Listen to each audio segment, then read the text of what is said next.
cette recette, il vous faudra 250 g de crevettes grises que vous aurez préalablement nettoyées. Puis épicez vos crevettes avec une cuillère à soupe de paprika fumé. Et nous allons y ajouter une cuillère à soupe de bouillon fait maison. Je vous ai proposé la recette il y a quelques jours. Cliquez sur ce lien pour la retrouver. Cela va apporter une nouvelle dimension à vos crevettes. Vous allez adorer. Maintenant, si vous n'en avez pas, je vous conseille d'ajouter un peu d'ail en poudre, un peu d'origan déshydraté, un peu de persil et un peu de basilic. Faire fondre dans une poêle chaude 20 g de beurre environ. Ajouter vos crevettes et les faire griller pendant environ 2 minutes, 1 minute de chaque côté.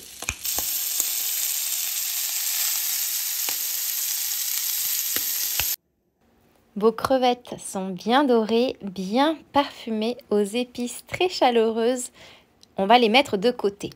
Et en parallèle, cuire 250 g de pâtes fraîches de votre choix. Ici, j'ai choisi les tagliatelle. Une fois que votre beurre a fondu, ajoutez une gousse d'ail hachée, une grosse échalote coupée en petits morceaux,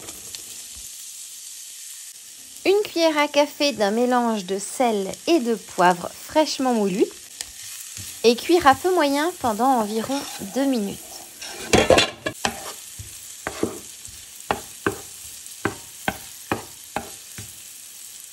Ajoutez ensuite le zeste d'un demi-citron,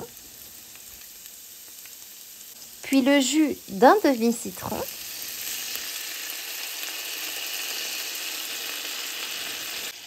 ajoutez 125 ml de crème épaisse, puis cuire pendant environ 30 secondes jusqu'à ce que les ingrédients se soient bien combinés les uns aux autres.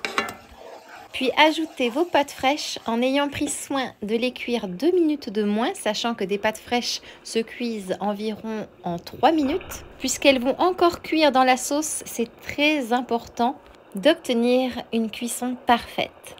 Terminez par ajouter une louche de l'eau des cuissons de vos pâtes, bien mélanger et cuire à feu doux pendant 2 minutes.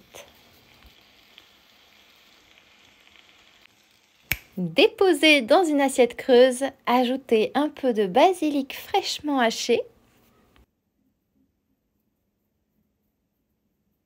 ajoutez du parmesan fraîchement râpé et n'oubliez pas d'ajouter vos crevettes épicées. Et il ne vous reste plus qu'à déguster cette petite merveille. Pour moi, ce sera accompagné d'un petit verre de cidre rosé français. Et maintenant, il ne me reste plus qu'à vous souhaiter une délicieuse dégustation.